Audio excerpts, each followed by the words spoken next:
Okay, without any further ado, it is my great honor and privilege to welcome Darryl Schoon to the podium.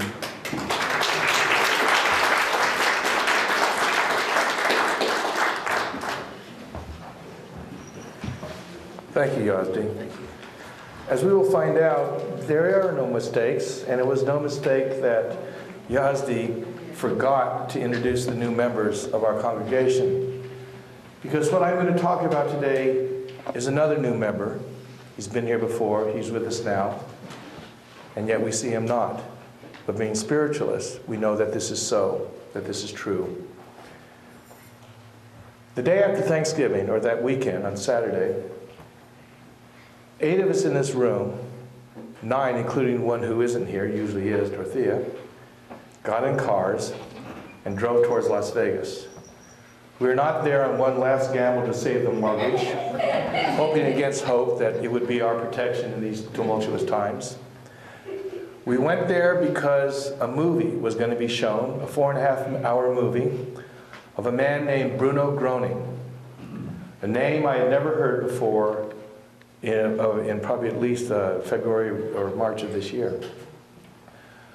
When Martha and I became acquainted with who this person was, we knew there was a movie about him. We'd seen clips here. But there was a 4.5-hour movie that was shown mainly in Germany. And when we were in Europe in April, and we were stranded for a short time because of the British Airways strike, we hoped that perhaps it would work out for us, for we are indeed fortunate people, to be stuck somewhere where that movie was showing. And unfortunately we weren't, because there was supposed to be another time we were to see it. And lo and behold, it was announced 2 months ago that the movie was going to be coming to the United States to be shown in 4 cities. Walter, who had introduced us to Bruno Gröning last spring, had this idea when he was in Sedona, probably an appropriate place to have it. Wouldn't it be wonderful if we all went to Las Vegas? And I had this vision of Walter shaking his hands together, asking the violet flame, throwing the craps table and putting this temple on building the new temple with building fund. It was not to be. In fact, at the hotel, which had a casino in it, excuse me, Walter found a nickel on the floor. And he thought, okay, here it is. Walter goes over to the nickel slot, put it in, pulled the handle, came spitting right back out. A day later, he decided to try his luck again, perhaps up the ante. He put a quarter in, put it in the machine, pulled the slot, came spitting right back out. Unlike myself, Walter notices the truth quicker than I, and he didn't try it again.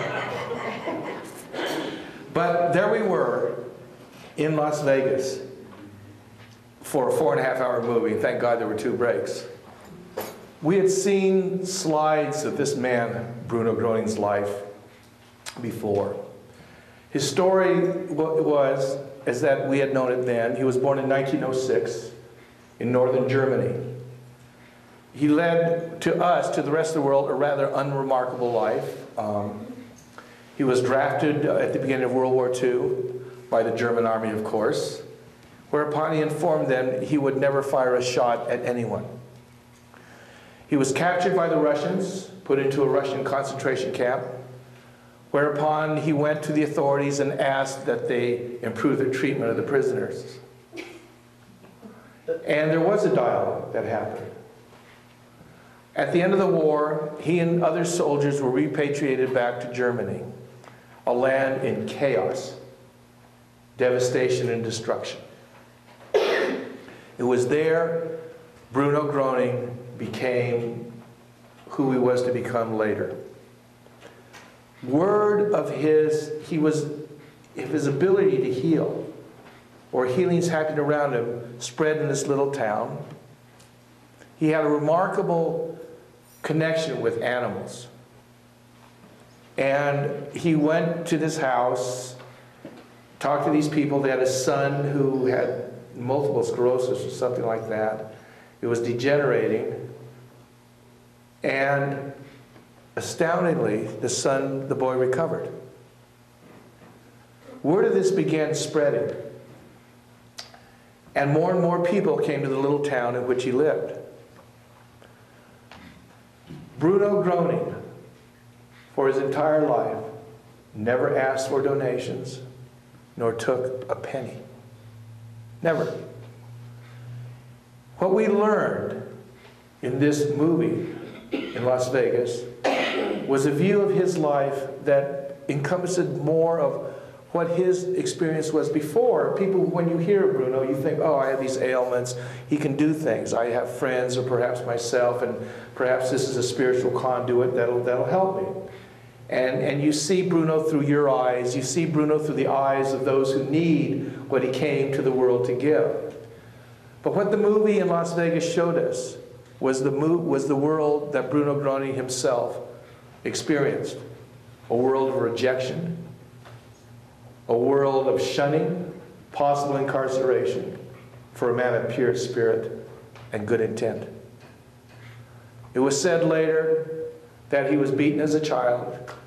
I mean, after all, everybody wants their children to be like everybody else, to get ahead in the world, and Bruno's young boy did not seem to fit that mold. He would go off into the woods by himself with the animals and with nature. This is what kind of person he was. When he found he had this gift, he, of course, wanted to share it. People began streaming into these towns by the thousands. We have seen clips of people who testified to this. One, a gentleman who had been in a German submarine that had been attacked, and his elbow was shattered. And he had gone there, not believing, but just wanting to go because he wanted to see this phenomena. And he was there when Bruno did these thousands of people, where the cripple got up and walked, where healings happened because of his presence, but only because of his presence. He said it was never his presence. It was because of God's power.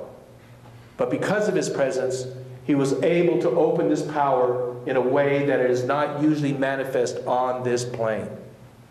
He said, I am but a transformer. I am nothing but a little transformer. It is God who does the work. It is God who you should thank. It is God who you should remember. Thousands streamed into these towns wanting to be healed. This man watched it, went home, put the key in the thing, and thought, what the heck? Maybe I ought to see if my arm moves. And he pushed his arm, and it straightened out, to his astonishment. In this movie, he said he ran upstairs, yelling, I'm healed, I can move it. I'm healed, I can move it.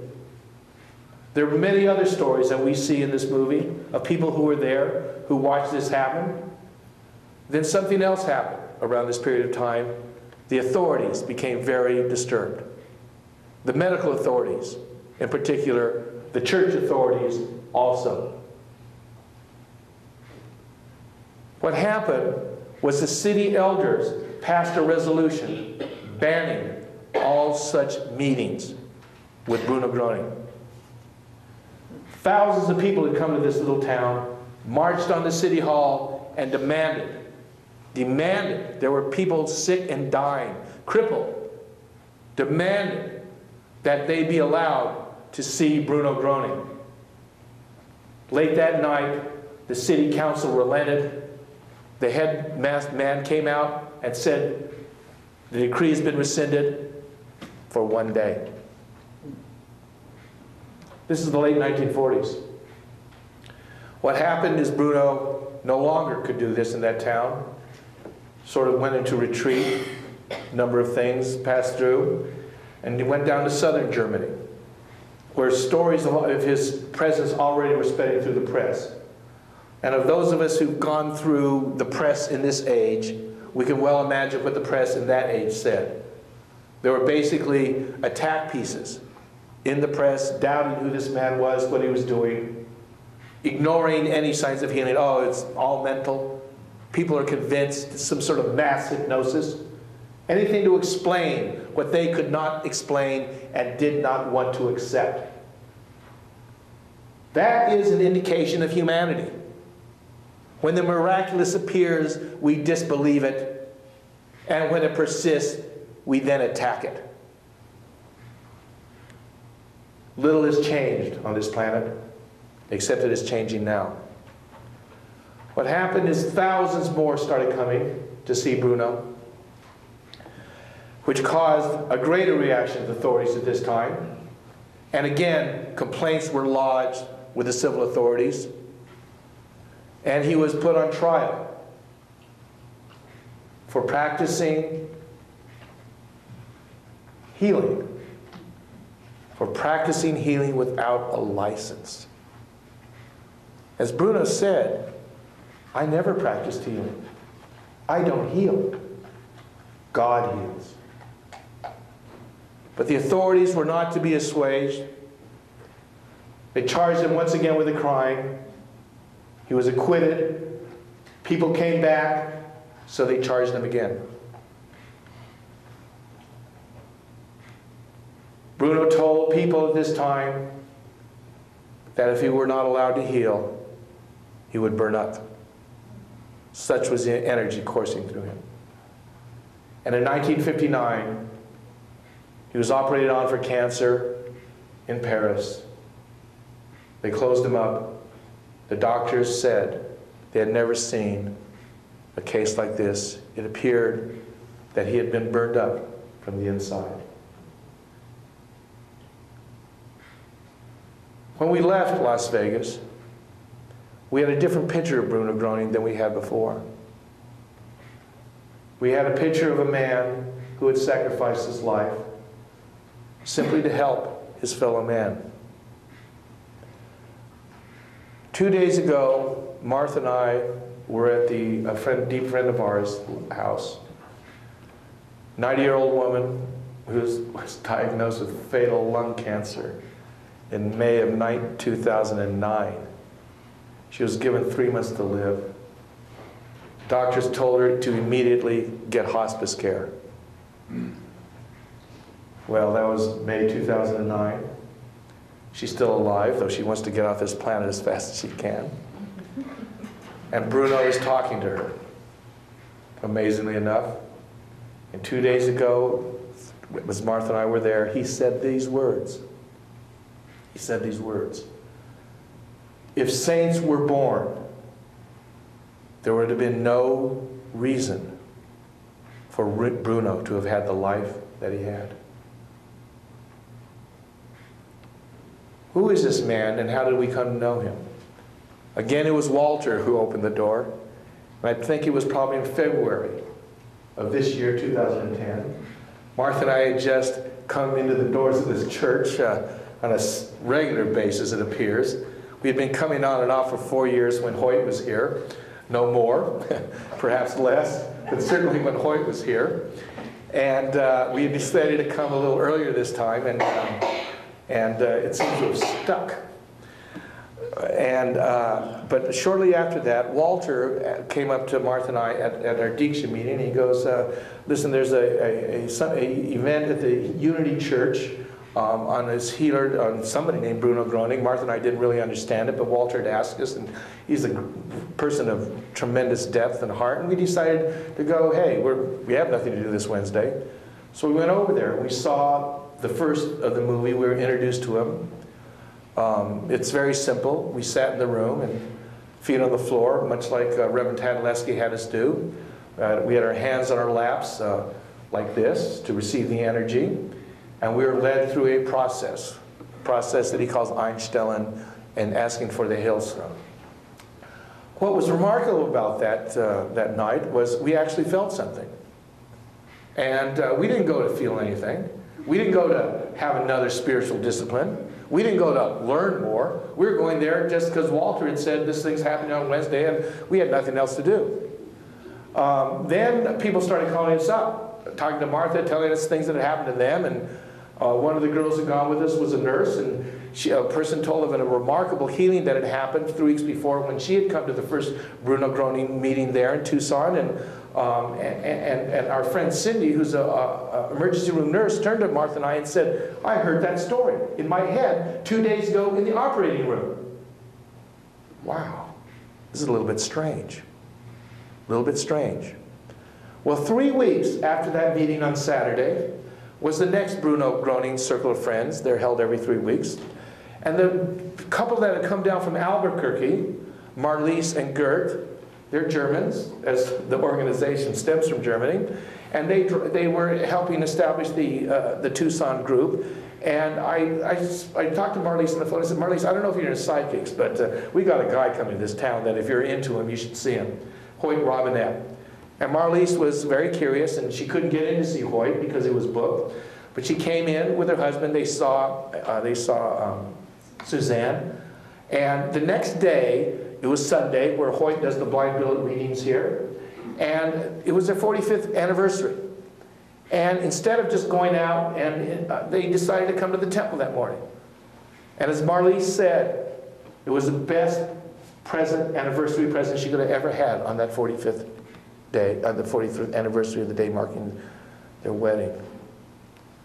We were in this room, Hoyt blindfolded, billets in front of him, going through it. Starts calling some names. Marlies goes, it's me. Starts telling her the questions, the answers, blah, blah, blah, blah, blah, blah, blah. And then he goes, oh, there's a Bruno here for a number of you in the room. And there were a number of us. That weekend, at the Spirit card reading, Bruno came to me and he said he would put his picture on my card. And he did. Reverend Betty Tadaleski was sitting next to me. What happened next, over the series of months, more and more strange things began happening. A dear friend of Martha and I is one of the most resistant girls on the face of the planet. Great love, great force. She had stopped going to psychics because she is, as she brazenly said, they all told me I should work on my spiritual self. So she decided she didn't want to go anymore. And Hoyt had come up to San Francisco, and she was in her private session with Hoyt, and he said, there's a Bruno here. But she didn't know any of her friends named Bruno who had passed in the spirit. She said, I don't know any Bruno. And he said, it's a spiritual message. And she said, oh, I know who you're talking about. And she asked him, is there anything I should be doing spiritually? And Bruno said, no, you're just fine the way you are. That was one. A number of other things began happening. One of which, for those of you who have not gone to Reverend Christine Facetti's trance circles, I suggest you do so. It costs more to drive to the Grand Canyon for gas, and you're not going to see there what you're going to experience at Christine's trance. You may see one of the natural wonders of the world, and you will. But when you're in a room and spirits come in, high beings, friends with messages for you, it is astounding. And one of those meetings, Martha and I were, and Bruno came. He came a number of times. First he talked about healing, blah, blah, blah, blah, blah, it was on. Came another time, and his voice was so loud. To me, the message was for me. I sat up and I was shocked. And I said, because the voice was commanding, I said, who are you? And he said, I am Bruno. And he talked again. He talked again. And I believe it was that time that Reverend Mason and Reverend Tadaleski were in that circle with us. And he said, I am at the temple. I have been at the temple. I want to know if I am welcome. And they said, of course you are. Welcome. You are welcome. And he said, I want to know if I am welcome. And they said, this time, with a bit more conviction, yes, you're welcome. You're welcome. I know they meant it the first time. He repeated that for the purpose of establishing his presence at the Temple of Universality here in Tucson. We were told by Marlies and Gert that the German center, which coordinates his activities, had told them Bruno Gröning never came to the United States. He died in 1959. What he had told them was this: there were two power centers in the United States, in North America.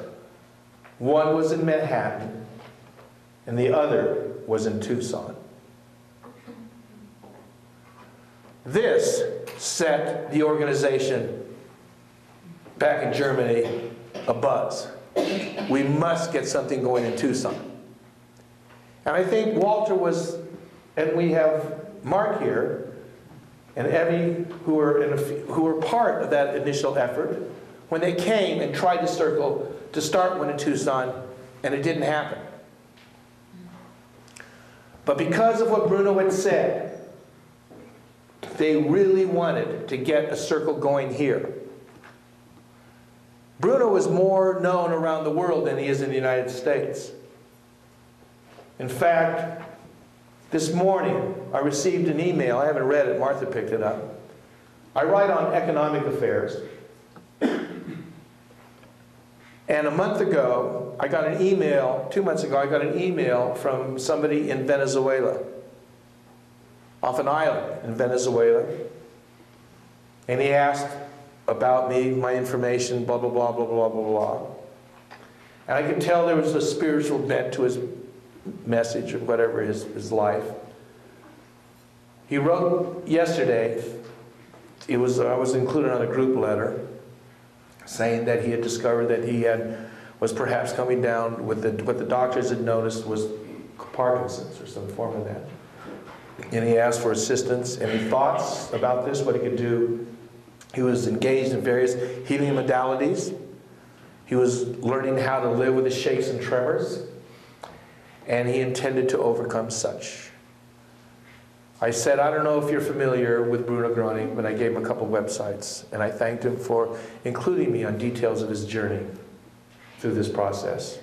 He wrote back this morning and he said, I want to thank you for reminding me of Bruno Gröning. He had heard of him, and he went back on the web and read much more. My feeling is this: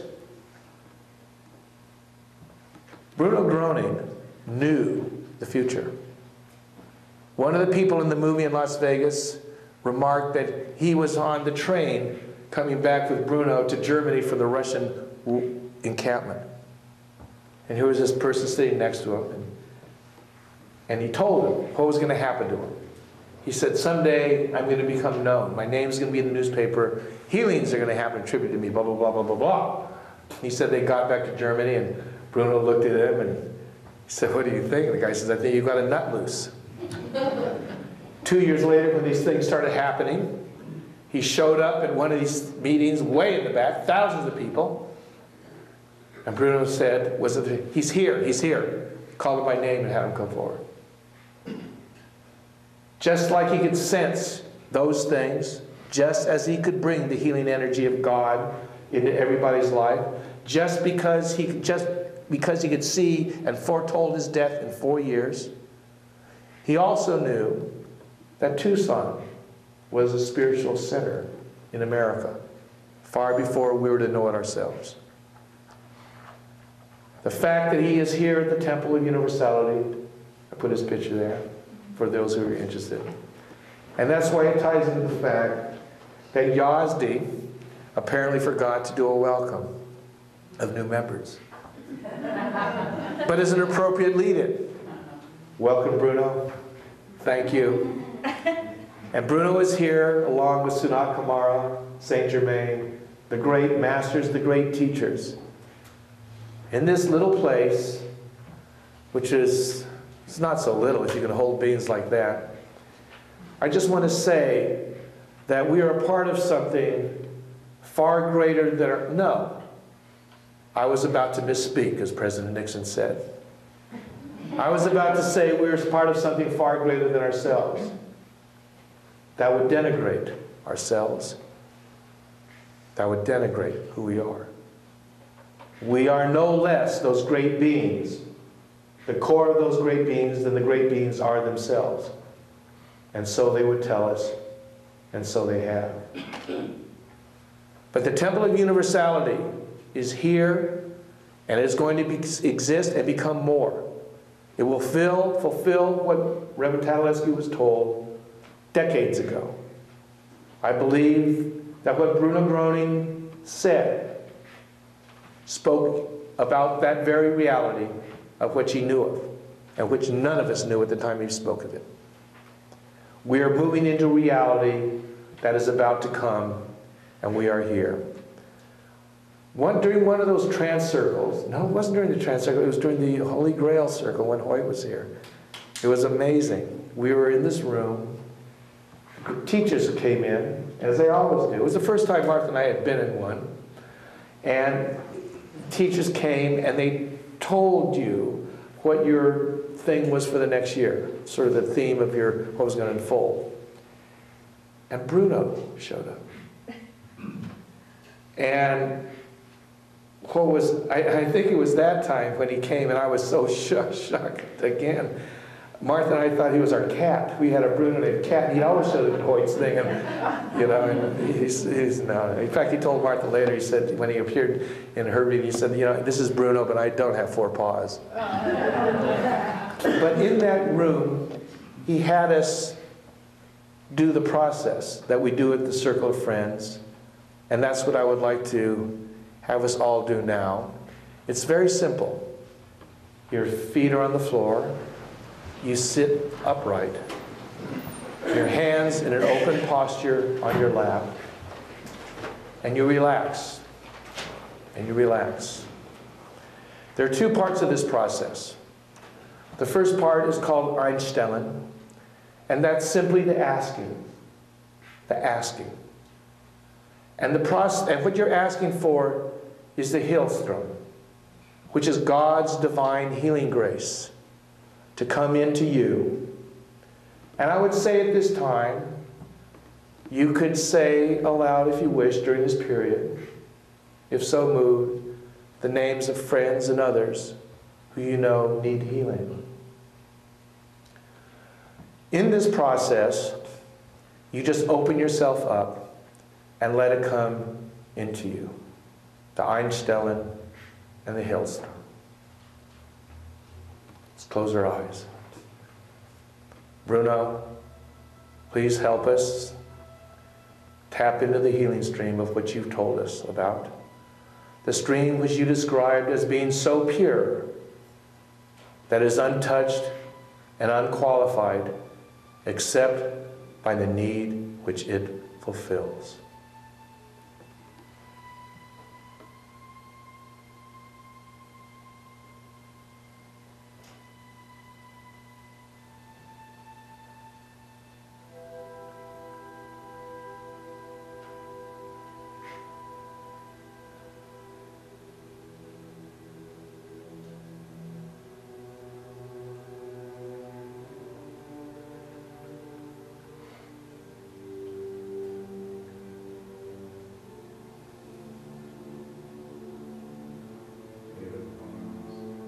Michael Day.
Thank you for this gift. Bring your consciousness back to the room.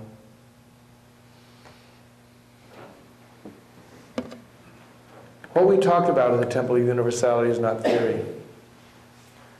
What we talk about in the Temple of Universality is more real than the world we exist in outside these walls where we go.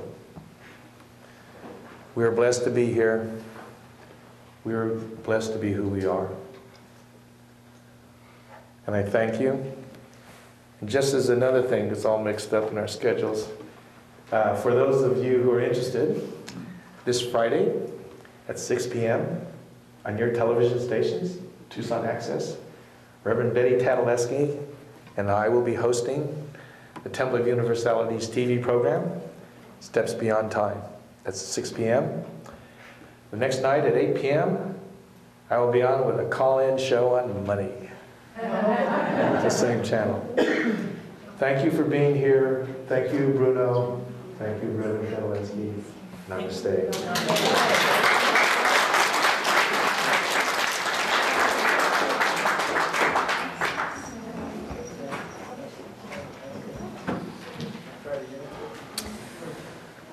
Thank you, Darryl. What a wonderful talk. And I'd like to add one thing, if I could, just real briefly. That's the fact that miracles really do happen.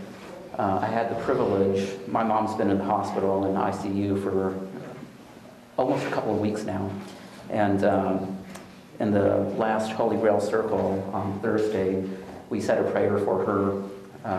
Reverend Betty said a prayer, and we focused some energy. And I walk in the next morning, Friday morning, to see my mom in the hospital, and she's sitting up, eating breakfast. And every nurse, every technician, every doctor that walked into the room that Friday morning was just amazed. I would watch them, their jaw would drop, and they would say, "Wow, you look 1,000,000 times better today." So,